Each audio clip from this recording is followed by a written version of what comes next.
తిరుపతి రాముడు గారు ఇక్కడ ఇంకో కంపారిజన్ కొందరు తెస్తున్నారు. అంటే ఎంజీఆర్, ఎన్టీఆర్, విజయ్ అని.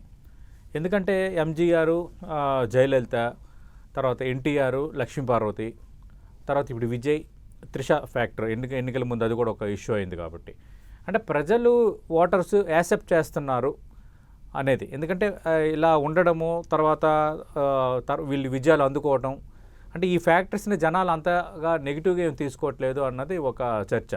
ఈ ఫినామినాకు సంబంధించి మీరేం చెప్తారు? అంటే ఈ ఫినామినా అంతా కూడా వాళ్ళ పర్సనల్ సార్. యాక్చువల్గా రాజకీయాల్లో ఇదంతా పబ్లిక్ అయిపోవటం అనేది ఒక సహజంగా జరిగిపోతుంది, కానీ టు బీ ఫ్రాంక్ అది వాళ్ళ పర్సనల్ లైఫ్కి సంబంధించిన అంశం. ఇప్పుడు ఎంజీఆర్ గారు, జయలలిత గారు వాళ్ళు కలిసి జీవించినప్పుడు వాళ్ళు ఓపెన్గానే ఉన్నారు, ఏది రహస్యం కాదు.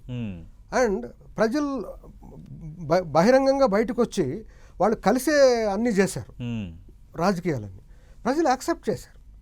ఎన్టీ రామారావు గారి విషయంలో కూడా లక్ష్మీపార్వతి గారిని తీసుకొని ఆయన రాష్ట్రం అంతా తిరిగారు. అది అప్పుడు థంపింగ్ మెజార్టీతో గెలిచారు 94లో. మరి అంటే ఎన్టీ రామారావు గారి నిర్ణయాన్ని ప్రజలు ఆమోదించినట్టే కదా. అది ఏదన్నా డిఫరెంట్గా తీసుకుంటే అంత థంపింగ్ మెజార్టీ ఆంధ్ర చరిత్రలో ఎప్పుడు రాలా. ఇప్పుడు పక్కన పెడదాం, ఉమ్మడి రాష్ట్రంలో మరి అది ఒప్పుకున్నారు. తర్వాత ఇప్పుడు విజయ్ గారి విషయంలో కూడా ఇదే వచ్చింది. విజయ్ గారి విషయంలో ఇట్లా ఆమెని బీజేపీ లీడరు మీరు త్రిష గారి ఇంట్లో నుంచి బయటకు వచ్చి మాట్లాడండి అన్నప్పుడు ఆయన విడాకులు ఇవ్వటం, తర్వాత త్రిష గారితో ఓపెన్గానే అన్ని మీటింగ్లకు బహిరంగంగా వెళ్ళటం, ఫంక్షన్లకు వెళ్ళటం, అండ్ వాళ్ళిద్దరూ జీవితంలో కలిసి ఉండబోతున్నారు అనేటువంటి ఆల్రెడీ ఒక సిగ్నల్ ఓపెన్గా బహిరంగంగా పెట్టారు.